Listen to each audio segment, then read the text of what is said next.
So welcome back to my YouTube channel everyone. तो अभी हमने क्या कंप्लीट कर लिया था? हमने एड्स कंप्लीट कर लिया था, हमने कैंसर उसका भी हमने देख लिया था, कंप्लीट हो गया था। और हमारी इम्यूनिटी, हाँ ये कैसे मिस हो सकता है, और हमने इम्यूनिटी भी जो है कवर अप कर लिया था। तो हमारी 3 टॉपिक्स कवर अप हो चुके हैं। अब हम इनके आगे का टॉपिक करने वाले हैं विच इज़ ड्रग अब्यूज़ और एडिक्शन और ये एडोलेसेंस वाला जो ये लास्ट, इट्स लाइक ये चैप्टर का लास्ट वाला पार्ट है। ठीक है, तो अब हम ये वाला पार्ट कवर कर लेते हैं इसका। तो पहले हम डिस्कस करने वाले हैं क्या, major categories of commonly abuse drugs. ठीक है, अब हम डिस्कस करेंगे जो कॉमनली अब्यूज जो हमारी ड्रग्स हैं जो बहुत कॉमन है, ठीक है, वो कौन सी हैं, उनकी कैटेगरीज, ठीक है, क्या क्या है। तो स्टार्ट करते हैं। सर्वेज एंड स्टैटिस्टिक्स जो हैं उन्होंने इंडिकेट किया है कि जो ड्रग है एंड अल्कोहल की कंजम्पशन है वो बढ़ती जा रही है, पर वो किस एज ग्रुप में बढ़ती जा रही है, वो है हमारे यंग पीपल, जो हमारा यूथ है। अब हम यूथ में किस किस को इंक्लूड कर सकते हैं? हम इंक्लूड कर सकते हैं 18 से लेकर 25 एज का जो ये स्लैब होता है, इसको हम यूथ कंसिडर करते हैं कि एक कंट्री का, एक जगह का यूथ होता है ना। अब जो होता है इसकी वजह से बहुत ज़्यादा हार्मफुल इफेक्ट्स भी हो रहे हैं। जो इतना ड्रग और अल्कोहल कंजम्पशन हमारा यूथ कर रहा है, उसकी वजह से बहुत हमको सीरियस और हार्मफुल कॉन्सिक्वेंसेस भी देखने को मिल रहे हैं ना। अब देखते हैं द मेजॉरिटी ऑफ अब जो कॉमनली अब्यूज ड्रग्स हैं हमारी, उनको हम कहाँ से हार्वेस्ट करते हैं? हम उनको हार्वेस्ट करते हैं फ्लावरिंग प्लांट से। ठीक है, जो हमारे फ्लावरिंग प्लांट्स होते हैं, हम उनसे हमारी ड्रग्स को है जो है वो हार्वेस्ट करते हैं। या फिर हम कुछ जो हमारी अब्यूज ड्रग्स हैं उनको हम फंजाई से भी क्या है ऑब्टेन करते हैं, फंजाई से भी ऑब्टेन करते हैं। तो लेट्स स्टार्ट। सबसे पहले आता है हमारा ओपियोइड्स। ठीक है, पहले हम कवर करेंगे हमारा ओपियोइड्स। अब ओपियोइड्स का मैकेनिज्म समझ लेते हैं कि मैकेनिज्म क्या होता है इसका हमारी बॉडी के अंदर जाके। अब जो ओपियोइड्स होते हैं ना, वो बाइंड करते हैं स्पेसिफिक ओपियोइड रिसेप्टर्स, मतलब हमारी बॉडी में ना ओपियोइड के रिसेप्टर्स होते हैं। ठीक है, तो वो ओपियोइड्स हमारी बॉडी में जाके उनसे बाइंड करते हैं। अब जो हमारी ओपियोइड रिसेप्टर्स होते हैं ना, ये हमारे CNS में प्रेजेंट होते हैं और हमारे गैस्ट्रो इंटेस्टाइनल ट्रैक्ट में प्रेजेंट होते हैं। ये 2 जगह होती है। ठीक है, CNS and gastro intestinal tract, GI tract जो हमारा होता है, उसमें हमारी ओपियोइड के जो रिसेप्टर्स होते हैं ना, ये प्रेजेंट होते हैं और उसी पे जाके हमारे ओपियोइड्स जो है जाके बाइंड कर जाते हैं। अब एक कॉमन एग्जांपल है ओपियोइड्स का, ये हमारा हीरोइन है। ठीक है, इसको हम कॉमनली क्या बोलते हैं? स्मैक।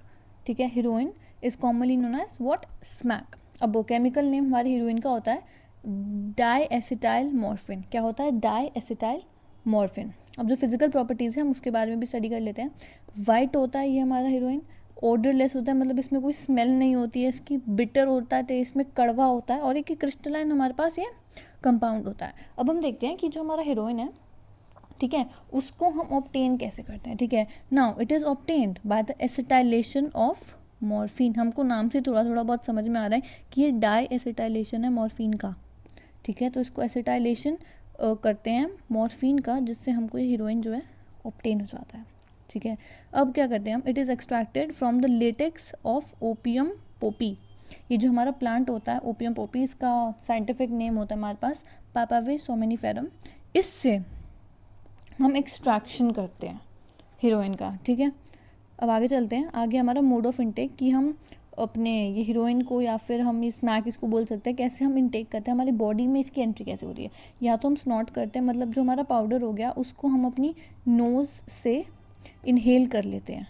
तो एक तो स्नॉटिंग वाला मेथड से हम हीरोइन को कंज्यूम करते हैं, और एक इंजेक्शन, मतलब हम अपनी बॉडी में इंजेक्ट कर लेते हैं उसको। ठीक है, अब बॉडी में इफेक्ट क्या होता है? ये हीरोइन जो है it acts as a depressant, ये डिप्रेसेंट का काम करती है। ये बॉडी के फंक्शंस को स्लो आउट कर देगी, तुम्हारी बॉडी स्लो काम करेगी, तुम्हें जो आसपास हो रहा होगा वो सब एक मतलब एक प्रॉपर स्लो मो में तुम्हें सब कुछ दिखेगा। ठीक है, तो बॉडी को स्लो डाउन करेगी और ये डिप्रेशन की तरह एक्ट करती है। और ये हो गया हमारा मॉर्फिन का स्ट्रक्चर। इसको अच्छे से याद करना है आपको, अच्छे से स्टडी करना है, क्योंकि मैंने देखा है नीट में आपसे पूछा जा सकता है ये स्ट्रक्चर देखिए कि ये स्ट्रक्चर बताओ कौन से आपके ड्रग का है, तो ये हमारे मॉर्फिन का स्ट्रक्चर है।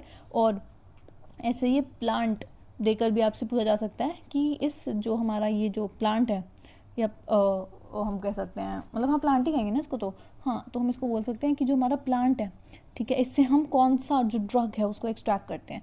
तो ये हो गया हमारा ओपियम पोपी और पापावीर सोमेनिफेरम। अब हम डिस्कस करते हैं हमारे कैनाबिनॉइड्स को, कि भाई हमारे कैनाबिनॉइड्स क्या होते हैं। अब जो हमारे कैनाबिनॉइड्स का मैकेनिज्म होता है ये पढ़ लेते हैं। ये क्या है हमारे? ये हमारे ग्रुप ऑफ केमिकल्स हैं, ठीक है, जो रिएक्ट करते हैं प्राइमरीली विद कैनाबिनॉइड रिसेप्टर्स। देखो ओपियोइड के रिसेप्टर हमारे कहाँ कहाँ मिल रहे थे? ओपियोइड के रिसेप्टर मिल रहे थे हमारे CNS में और गैस्ट्रो इंटेस्टाइनल जीआई ट्रैक्ट में। अब कैनाबिनॉइड्स के हमारे ये क्या बोलते हैं रिसेप्टर्स कहाँ मिलेंगे हमको? ब्रेन में।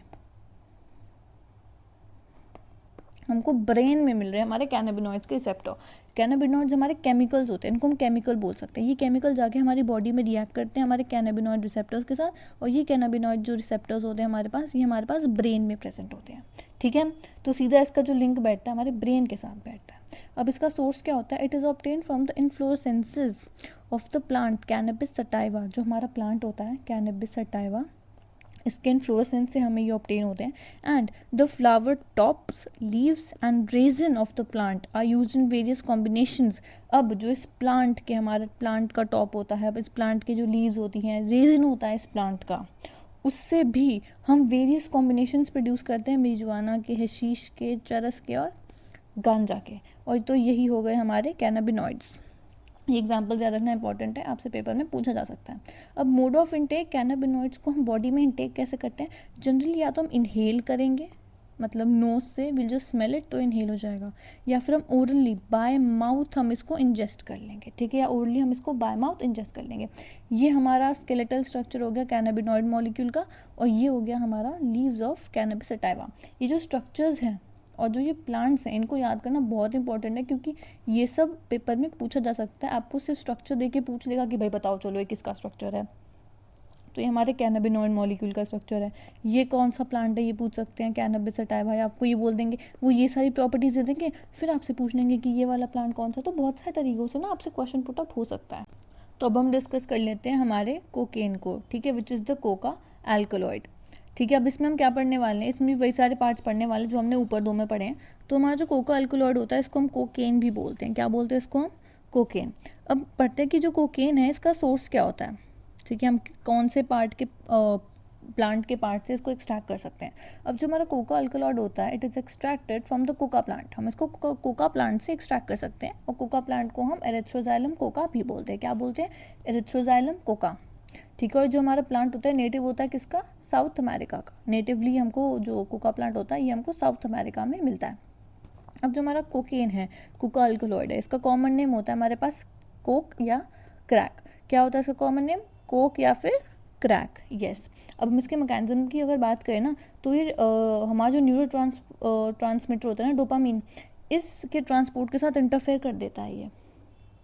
ठीक है, जो हमारा न्यूरो ट्रांसमीटर होता है डोपामीन, इसके ट्रांसपोर्टेशन के साथ इंटरफेरेंस प्रोड्यूस करता है ये। ठीक है, तो अब हम अगर डिस्कस करें मोड ऑफ इनटेक की, कि हमारी बॉडी में कैसे जाता है ये, तो हम इसको स्नॉट करते हैं, मतलब वही ये पाउडर हो गया, उस पाउडर को हमने इनहेल कर लिया बाय आवर नोज, तो ये हो गया क्या हमारा? स्नॉटिंग। अब देखते हैं कि इसका हमारी बॉडी पे क्या इफेक्ट होता है। इसका एक स्टिमुलेटिंग एक्शन होता है किस पे? हमारे CNS पे। हमारा जो CNS होता है उस पर एक स्टिमुलेटिंग एक्शन करता है, ये एक सेंस ऑफ यूफोरिया प्रोड्यूस करता है और एनर्जी बढ़ जाती है इंसान की। क्या होता है? इंसान की एनर्जी बढ़ जाएगी अगर आप इसको कंज्यूम करते हैं। वैसे करना तो नहीं चाहिए, पर अगर कोई कोकेन को इंजेस्ट कर लेता है, बॉडी में स्नॉट कर लेता है, तो एक तो वो उसके CNS में स्टिमुलेटिंग एक्शन करेगा। ठीक है, आपको यूफोरिया की फीलिंग आएगी और आपकी जो एनर्जी है वो भी इंक्रीज़ हो जाएगी। ठीक है, और इसका अगर आप एक्सेसिव डोजेज ले लोगे सिर्फ एक्टिव रहने के लिए, ठीक है, बहुत ज़्यादा एनर्जेटिक रहने के लिए, तो क्या होगा? आपको सीवियर हेलुसिनेशंस आएंगे, आपको वहम होने लगेगा, वो चीज़ें भी दिखने लगेंगी जो नहीं होती हैं। तो इसको कंज्यूम नहीं करना है, किसी भी ड्रग को कंज्यूम नहीं करना है। यार क्यों करना है ड्रग कंज्यूम? नहीं करना है हमको। ठीक है, तो एक्सेसिव डोजेज जो कोकेन का होता है वो सीवियर हेलुसिनेशंस भी प्रोड्यूस कर सकता है। तो अब हम डिस्कस कर लेते हैं हमारे बाकी के जो हेलुसिनोजेनिक प्लांट्स होते हैं हमारे, या फिर थेराप्यूटिक ड्रग्स होते हैं। अब जैसे हमारे प्लांट्स हो गए एट्रोपा बेलाडोना और धतूरा हो गए, इनमें भी हेलुसिनोजेनिक प्रॉपर्टीज़ होती हैं। ठीक है, also these are increasingly being used. अब देखो, ये जो हमारे पास प्लांट्स है ना, एट्रोपा बेलाडोना और धतूरा, इसकी बहुत हेलुसिनोजेनिक प्रॉपर्टीज़ होती हैं और ये हमको एक्टिव भी कर देता है। तो इसको बहुत एक्टिवली हमारे स्पोर्ट्स पर्सन एक्टिव रहने के लिए, ठीक है, ज़्यादा देर तक ट्रेनिंग करने के लिए, ठीक है, एक्सरसाइज करने के लिए, हमारे स्पोर्ट्स पर्सन जो होते हैं इनको बहुत ज़्यादा एक्सप्लॉइट कर देते हैं, बहुत अब्यूज़ किया जाता है इन ड्रग्स का।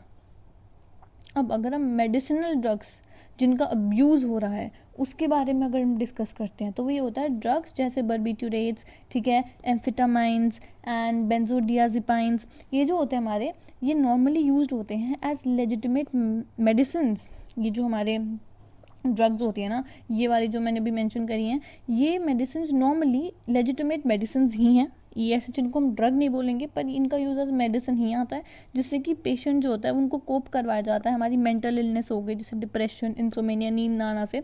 हाउएवर इनका भी अब्यूज़ हो रहा है बहुत ज़्यादा फ्रीक्वेंटली, ठीक है। वैसे अगर हम मॉर्फिन की बात करें, ये एक बहुत इफेक्टिव सेडेटिव है, उसको हम पेन किलर की तरह भी यूज़ करते हैं, ठीक है। ये हाईली यूज़फुल होती है पेशेंट्स के लिए जिनकी सर्जरी हो रही हो, बट इसको भी अब्यूज़ किया जाएगा। ये ड्रग भी अब्यूज़ की जाती है बहुत फ्रीक्वेंटली, इसको लोग अब्यूज़ करते हैं। ये सेडेटिव होती है और ये पेन किलर का भी काम करती है। किसी पेशेंट की अगर सर्जरी हो रही है तो उस सर्जरी में इस ड्रग का यूज़ होता है, क्योंकि इफेक्टिव सेडेट कर देती है तुम्हें, एंड ये इफेक्टिव पेन किलर होती है। तो अब हमने ये वाला पार्ट जो है हमारा कवर अप कर लिया है, ड्रग्स वाला, मेजर कैटेगरी ऑफ ड्रग्स जिनको कॉमनली अब्यूज़ किया जाता है। अब हमारे इतना डिफ़िकल्ट पार्ट बचा नहीं है, ठीक है। अब हमारा बहुत सिंपल सा ही पार्ट बचा है।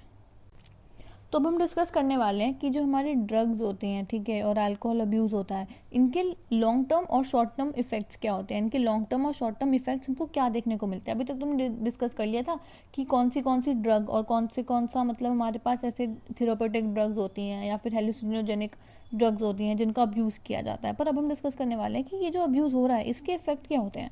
हम दो कैटेगरी में डिवाइड करके पढ़ेंगे ताकि वो ईजी हो जाए हमारे लिए। एक तो शॉर्ट टर्म इफेक्ट जो कि इमीडिएट हमको देखने को मिलता है, ठीक। एक होता है हमारा लॉन्ग टर्म इफेक्ट जो हमको मतलब एक लॉन्ग रन में हमको अच्छे से देखने को मिलेगा। और सोशल इम्प्लीकेशन मतलब सोशली आपकी कितनी रिस्पेक्ट होगी नहीं होगी, वो सब डिस्कस करते हैं। तो पहले हम शॉर्ट टर्म इफेक्ट कर लेते हैं। पहले तो बिहेवियरल हमको देखने को मिलता है शॉर्ट टर्म इफेक्ट में, ठीक है। किसी ने अगर कोई ड्रग इंजेस्ट किया है तो वो क्या होगा, वो रेकलेस तरीके से बिहेव करेगा, उसको सेंस नहीं होगा कि वो कैसे बिहेव कर रहा है, वेंडलिज्म करेगा, वॉयलेंस करेगा, तोड़ फोड़ मचाएगा, इधर उधर जाके किसी से भी बिना मतलब की लड़ाई झगड़ा कर लेगा। तो ये एक नेगेटिव इफेक्ट हो गया है, ठीक है। इसकी वजह से ना तुम खुद को भी हार्म कर सकते हो। तुमने अपने से 10 गुना ज़्यादा आदमी से बिल्कुल ऐसे तुमने लड़ाई ले ली, अब क्या होगा, इसमें तुम्हारी तो हार्मफुल इफेक्ट हो रहा है, तुम ही तो उसमें डैमेज होगे ना, उसका तो कुछ नहीं जा रहा है। पर तुमने ड्रग अब्यूज़ किया और अब तुम्हारी दिक्कत हो गई।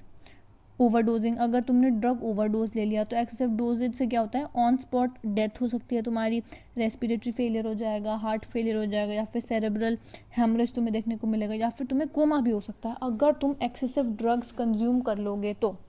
अब लिथल कॉम्बिनेशन मतलब जैसे कई लोग होते हैं ना, वो ड्रग्स को मिक्स करके लेते हैं, मान लो अल्कोहल के साथ ले ली तो उससे भी ओवरडोजिंग हो जाएगी, तुम्हें ऑन स्पॉट डेथ हो सकती है, तुम्हारा हार्ट फेलियर हो सकता है, ठीक है, रेस्पिरेटरी फेलियर हो जाएगा, तुम्हारे लंग्स डैमेज हो जाएंगे। मतलब इसका मतलब जो हमारा ड्रग अब्यूज़ है ना, उसका पॉजिटिव इम्पैक्ट तो मतलब ना के बराबर ही है। ड्रग अब्यूज़ हमको करना ही नहीं है, ड्रग अब्यूज़ नो, ठीक है। तो अब हम बात करते हैं हमारे लॉन्ग टर्म हेल्थ की और सोशल इम्प्लीकेशंस की।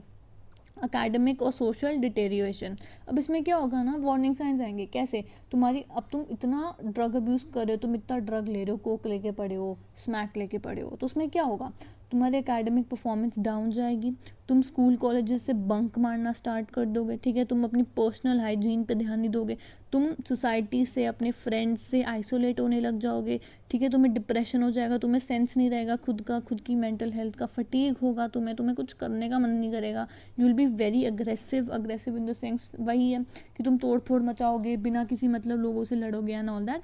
And deteriorating relationships with family and friends, तुम्हारे फैमिली और फ्रेंड्स के साथ भी जो रिलेशनशिप्स हैं वो भी सारे बिल्कुल ज़ीरो डेड, बिल्कुल मतलब वो ख़त्म ही हो जाएंगे, क्योंकि तुम खुद को आइसोलेट करने लग जाओगे, तुम्हें सेंस नहीं रहेगा खुद का, अपनी सराउंडिंग्स का, ठीक है।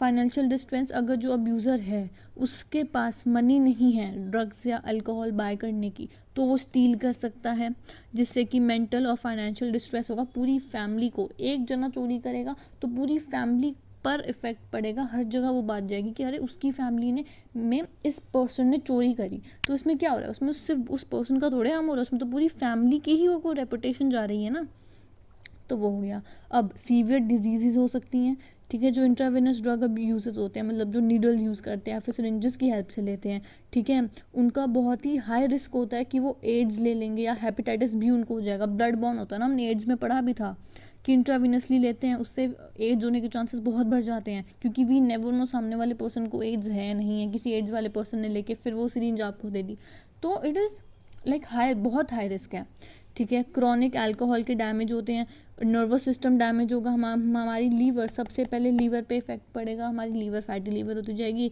धीरे धीरे हमको लिवर सिरोसिस हो जाएगा, और नर्वस सिस्टम पे भी तो उसका बहुत ज़्यादा भी हमने पढ़ा कि इफेक्ट होता है।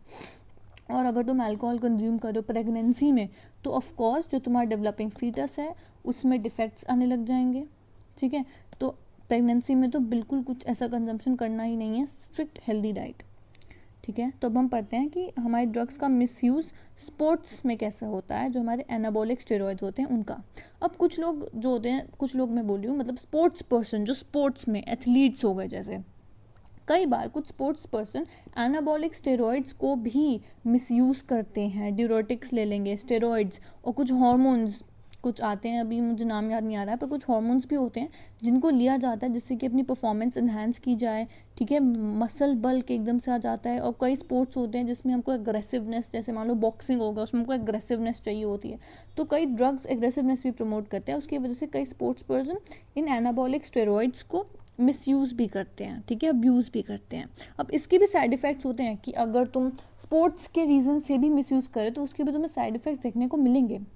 जो फीमेल होगी, फीमेल में वही हमारे मेल लाइक फीचर्स आने लग जाएंगे, ठीक है, अग्रेसिवनेस आएगी, तुम्हें मूड स्विंग होगा, डिप्रेशन हो जाएगा, तुम्हें मेंस्ट्रुअल साइकिल पे तुम्हारी पे इफेक्ट पड़ेगा, तुम्हारी साइकिल डिस्टर्ब हो जाएगी, ठीक है, हेयर ग्रोथ फेस पे, पूरी बॉडी पे बढ़ जाएगी, ठीक है, तुम्हारा क्लिटोरिस विल बी इनलार्ज्ड, और तुम्हारी वॉइस जो है, एक फीमेल वॉइस होती है जो, वो डीप होने लग जाएगी, तुम्हारी वॉइस तक ख़राब हो सकती है अगर तुम स्टेरॉइड्स का मिसयूज़ करते हो तो।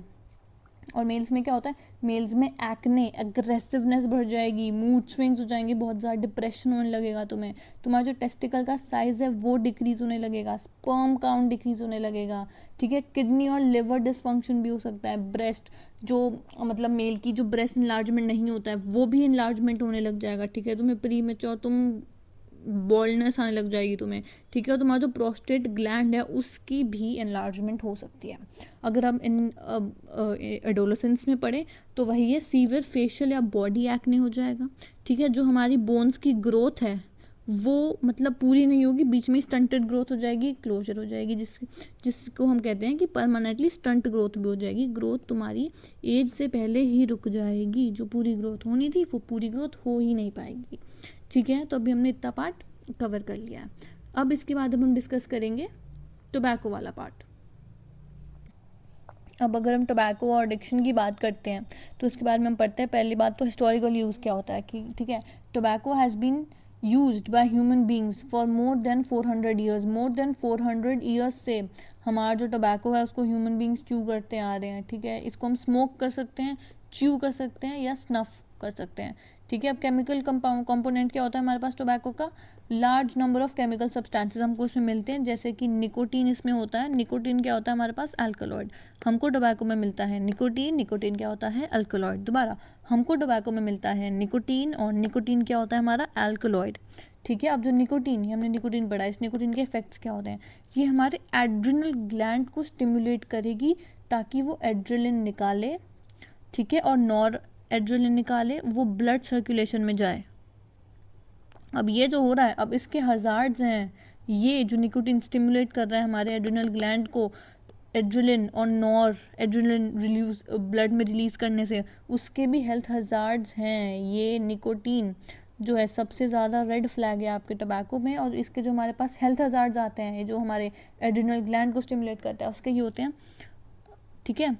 इट विल लीड टू, ये वाले जो हम हेल्थ हज़ार्ड्स अभी हम टबैको के पढ़ने वाले हैं। पहला स्मोकिंग, ठीक है, स्मोकिंग जो होता है it is heavily associated with increased incidence of cancers. अब हम भाई स्मोकिंग कर रहे हो, स्मोकिंग धुआं गंदा है, वो कहाँ जा रहा है, वो तुम्हारी लंग्स में जा रहा है, ठीक है, तुम्हें कैंसर हो सकता है लंग का, तुम्हें यूरिनरी ब्लैडर तक का मतलब कैंसर हो सकता है, तुम्हें थ्रोट इन्फेक्शन हो सकता है, ठीक है।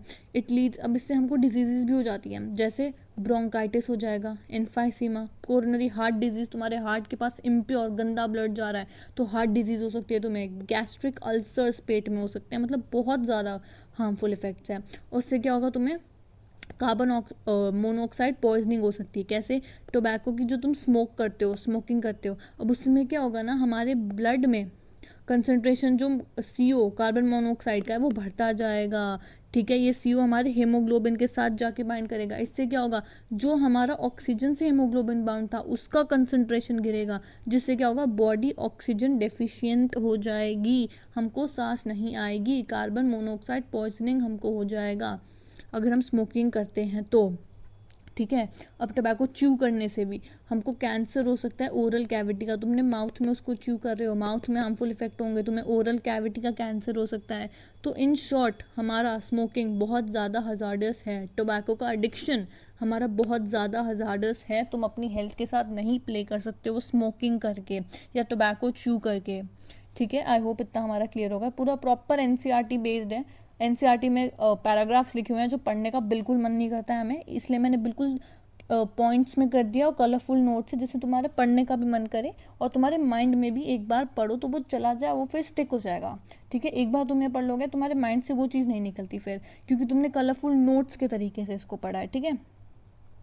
तो अब हम डिस्कस करते हैं जो एडिक्शन या डिपेंडेंस एडोलेसेंस में आती है वो क्यों आती है, क्यों जो हमारे एडोलेसेंट्स है भाई वो क्यों ड्रग्स और अल्कोहल की तरफ जा रहे हैं। पहली बात तो एडोलेसेंट माइंड है, डेवलप हो रहा है, क्यूरियोसिटी एडवेंचर चाहिए होता है। कई बार होता है ना, हम बियर्स में बैठे होते हैं, भाई आज कुछ तूफानी करते हैं, भाई आज तो कुछ क्रेजी हो जाए। नहीं भाई, नहीं हो जाए क्रेजी, तुम्हारे पास किताब है जाके पढ़ो चुपचाप, नहीं करना है क्रेजी, ये उम्र नहीं है क्रेजी करने की।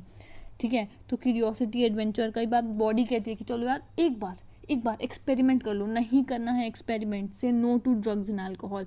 स्ट्रेस से एस्केपिज्म, तुम पढ़ रहे हो, तुम्हें एकेडमिक स्ट्रेस हो रहा है, तो तुम्हें उससे बचने के लिए, अब मुझे ये स्लैंग लैंग्वेज यूज़ नहीं करनी चाहिए, it is not appropriate, but हम कई बार बोलते हैं कि चल भाई एक छुट्टा मारते हैं। नहीं, गो सिट स्टडी। ठीक है। स्टडी नहीं तो अपनी फैमिली के साथ टाइम स्पेंड करो, फ्रेंड्स के साथ टाइम स्पेंड करो, एक्सरसाइज करो, वर्कआउट करो, योगा करो, मेडिटेट करो। There are so many ways to escape stress but not alcohol and drug. Media influence हम कई बार टीवी में देखते हैं, मूवीज़ में देखते हैं, आजकल सीरीज़ में कितना इस चीज़ को प्रमोट किया जाता है। तो नहीं, हमको इन्फ्लुएंस नहीं होना है। कई बार सोशल फैक्टर्स भी होते हैं, तुम नेगेटिव पीयर सर्कल में चले जाते हो, तो कहते हैं ना कि संगत खराब होना, तो वो नहीं करना है। हमको बिल्कुल फोकस्ड रहना है अपनी एम पे, अपने गोल पे। और stress escapism, meditate, yoga, talk to your family, talk to your friends. ठीक है। अब दो डिफरेंट टर्म्स आती हैं हमारे पास, एडिक्शन और डिपेंडेंस। ठीक है। अब ये दोनों क्या होती है ना, ये दोनों अलग अलग चीज़ें होती है, पर हम इनको कंफ्यूज कर देते हैं कि एडिक्शन और डिपेंडेंस एक ही है। नोप, एडिक्शन अलग है, डिपेंडेंस अलग है। ठीक है। अब एडिक्शन क्या होता है, ये हमारा साइकोलॉजिकल अटैचमेंट हो जाता है। अब जैसे हमने कोई भी ड्रग लिया, उससे हमको क्या हुआ, हमको यूफोरिया की फीलिंग है, हमको एक टेम्परेरी सी फीलिंग आई कि हम सब अच्छा चल रहा है, कोई स्ट्रेस नहीं है, दिक्कत नहीं है, स्ट्रेस से भी एस्केपिज्म हो गया, एक बहुत अच्छी सी फीलिंग है, यूफोरिया टेम्परेरी फीलिंग है कि हाँ सब ठीक है, तुम ठीक हो। इस फीलिंग से जो हमको साइकोलॉजिकली हमारा ब्रेन अटैच हो जाता है, उसको हम बोलते हैं एडिक्शन। ठीक है। ये हमारा एडिक्शन होता है। और अगर हम रिपीटेडली सेम ड्रग ले जा रहे तो उससे क्या होगा, टॉलरेंस लेवल भी बॉडी रिसेप्टर्स का बढ़ता जाएगा और बॉडी जो होगी वो एक हायर डोज रिक्वायर करेगी हर कंज्यूमेशन के साथ। तुमने एक बार कंज्यूम किया, मान लो 5 ml, अगली बार तुम्हारी बॉडी मांगेगी 6 ml, उसके अगली बार तुम्हारी बॉडी मांगेगी 8 ml, उसके अगली बार तुम्हारी बॉडी मांगेगी 12 ml। तो ये तुम्हारी बॉडी का कंजम्पशन बढ़ता ही जाएगा, क्योंकि तुम्हारी जो टॉलरेंस लेवल होगी वो बढ़ती जाएगी। तो ये कि साइकिल है, यूज़ ऑफ अल्कोहल, फिर तुम्हें यूफोरिया की फीलिंग आई, अगली बार तुमने लिया, तुम्हारी टॉलरेंस बढ़ गई, तुम्हें एक हायर डोज चाहिए, फिर उसके अगली बार ये साइकिल दोबारा चले, तुम्हें फिर से ड्रग की क्रेविंग आई। तो ये तुम्हारा एडिक्शन हो गया। तो हमारा डिपेंडेंस क्या होता है, डिपेंडेंस ये होता है कि जब अगर हम किसी ड्रग को विड्रॉ कर लेंगे, मान लो तुम एक ड्रग ले रहे हो, ठीक है, और मैंने तुमसे वो ड्रग छीन ली, अब जो तुम्हारी बॉडी को अनप्लेजेंट फीलिंग आएगी, तुम्हें वो डिस्कम्फर्ट फील होगा वो डिसकंटिन्यूएशन से, वो तुम्हारी डिपेंडेंस होगी कि तुम उस ड्रग पे कितना ज़्यादा डिपेंडेंट हो। ठीक है। अब जो विड्रॉल के हमारे पास सिम्टम्स होते हैं वो क्या होते हैं, एंग्जाइटी होगी, तुम्हें बहुत स्ट्रेस हो जाएगा, तुम्हें से पूरी बॉडी तुम्हारी शेक करेगी, तुम्हें उल्टी नोजिया जैसा फील होगा, यू विल इवन स्वेट, और ये सिम्टम्स वैनिश हो जाएंगे अगर तुमने दोबारा से उस ड्रग को कंज्यूम कर लिया। तो ऐसे नहीं कि रहेंगे, पर अगर तुमने वो ड्रग दोबारा कंज्यूम कर ली तो ये सिम्टम्स तुम्हारे ठीक हो जाएंगे, पर हमको ऐसा नहीं करना है। और जो विड्रॉल जो होता है वो लाइफ थ्रेटनिंग भी हो सकता है। तो अगर कोई ऐसे अपना ड्रग विड्रॉल कर रहा है तो it should be under medical supervision, medical consultants तुम्हारे नियर होने चाहिए और उनकी उनसे कंसल्ट करके ही तुम्हें ऐसा करना चाहिए, वरना ये लाइफ थ्रेटनिंग भी हो सकता है, क्योंकि तुम्हारी एंग्जाइटी बढ़ेगी, तुम्हारा ब्लड प्रेशर बढ़ जाएगा, नोजिया वॉम, मतलब तुम्हें एक मेडिकल प्रैक्टिशनर की सुपरविजन में ही अगर विड्रॉल कर रहे हो ड्रग को तो वो करना है। ठीक है, ये पार्ट हो गया। अब हम करते हैं कि अब हमने इतना सारा ड्रग अब्यूज़ पढ़ लिया कि क्या क्या नेगेटिव इम्पैक्ट्स होते हैं, एडोलेसेंस यूथ कैसे इसमें घुस रहा है और इसका अब्यूज़ कैसे हो रहा है, उसके इफेक्ट्स क्या हैं, टबैको, स्मोकिंग, हमने सब पढ़ लिया। अब हम पढ़ेंगे कि भाई इसका प्रिवेंशन क्या है। हम क्योर की तो बातें कर रहे हैं, पर अब क्योर से बेटर हम इसको प्रिवेंट ही कर लेते हैं। Drug abuse, alcohol abuse, smoking, tobacco, इनसे हम कैसे बच सकते हैं, ठीक है, कैसे इनका प्रिवेंशन हो सकता है। पीयर प्रेशर अवॉइड करना है। अगर आपके पीयर्स में आपको नेगेटिव इन्फ्लुएंस किया जा रहा है तो उससे आपको बचना है। ठीक है, आपको अपने जो आपका अगर चाइल्ड है वो पढ़ रहा है, मान लो नीट की ही बात कर लेते हैं, मैंने भी नीट के लिए प्रिपरेशन की है, but my parents touch would they never forced me, उन्होंने मेरी लिमिट्स के बाहर बिल्कुल ऐसे गंदा प्रेशर मचा दिया कि ये भी करना है, ये भी करना है, करना है, वो नहीं करना है। बच्चे पे अननेसेसरली प्रेशर भी हमको क्रिएट नहीं करना है। ठीक है, अब अगर हम एजुकेशन और काउंसलिंग की बात करें तो बच्चों की काउंसलिंग सेशंस होने चाहिए, फेस टू फेस उनकी प्रॉब्लम्स को सुना जाए, उनको जज नहीं किया जाए। ठीक है, और उनको लाइक हेल्दी लाइफ हैबिट्स के बारे में समझाया जाए। जैसे अगर तुम्हें स्ट्रेस हो रहा है, you are unable to handle that stress, तो go take some fresh air, yoga कर लो, मेडिटेट कर लो। अपने पेरेंट्स को भी इतना ओपन होना चाहिए कि पेरेंट्स भी अपने बच्चों की बात समझ पाए, बच्चा क्या कहना चाह रहा है उसको सुन के एकदम से जज हाइपर ना हो जाए, वो भी सुने, बैठ के समझें। ठीक है, वही है कि पेरेंट्स से मैंने अभी डिस्कस कर लिया कि पेरेंट्स और पीयर्स से हेल्प लेनी है। पेरेंट्स को भी अंडरस्टैंडिंग बनना पड़ेगा कि हमारा बच्चा हमसे क्या कन्वे करना चाह रहा है, उसको जज करके एकदम से हाइपर नहीं होना है, पहले उसकी बात को सुनना है, समझना है, फिर बच्चे को समझाना है। डेंजर साइंस, जो फ्रेंड्स हैं, पेरेंट्स हैं, टीचर हैं, उनको बच्चों पर क्लोज मॉनिटरिंग करनी चाहिए। डेंजर के साइन, बच्चा अगर आइसोलेट हो रहा है सबसे, वो क्लास में नहीं आ रहा, उसके बंक्स लग रहे हैं, तो उस पर मॉनिटरिंग करनी चाहिए और एप्रोप्रिएट रेमेडियल स्टेप्स लेने चाहिए। ठीक है, और मेडिकल या फिर प्रोफेशनल हमको हेल्प लेनी चाहिए। अगर कोई बच्चा ऑलरेडी एडिक्शन का शिकार है, ऑलरेडी एडिक्ट है, तो मेडिकल प्रैक्टिशनर को दिखाओ, उससे कंसल्ट करो। खुद से कुछ नहीं करना है, वो मेडिकल प्रैक्टिशनर, काउंसलर जो होगा वो बच्चे को विल पावर देगा, वो हैंडल करने की, प्रॉपर मेडिकेशंस होगा, लाइफस्टाइल मेंटेन किया जाएगा उसका। तो ये सारे तरीके किए जा सकते हैं प्रिवेंट करने पे। ठीक है, तो अब हमने इस चैप्टर का जो लास्ट वाला पार्ट है ना वो भी कंप्लीट कर लिया, जो हमारा ड्रग से रिलेटेड था। तो अब हमारा ये वाला पार्ट भी कंप्लीट हो गया अच्छे से। इसके बाद जो शुरू में इस चैप्टर के स्टार्टिंग का पार्ट है डिजीजेस वाला, वो अब हम अगले उस वन शॉट में कवर अप कर लेंगे और ये पूरा ओवरऑल चैप्टर आपका कंप्लीट हो जाएगा। So if you like the video do subscribe to my channel. Subscribe नहीं करते हो यार, वीडियो देख ले तो सब्सक्राइब क्यों नहीं करना है, जल्दी जाओ सब्सक्राइब करो और वो बेल आइकन भी दबा